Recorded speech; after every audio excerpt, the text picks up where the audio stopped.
இனியவளே உனது இருவிழி முன் பழரச குவளையில் விழுந்த எறும்பின் நிலை எனது நிலை விலக விருப்பமில்லையே பூவே அதிசயனே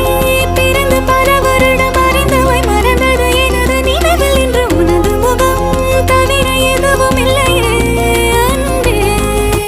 வேறாரும் வாழாத பெருவாழ்விது நினைத்தாலே மனமெங்கும் மழை தூவுது மழலையின் வாசம் போதுமே தலையினில் வானம் போதுமே ஒரு கணமே உன்னை பிரிந்தால் உயிர் மலர் காய்ந்து போகுமே நீதானே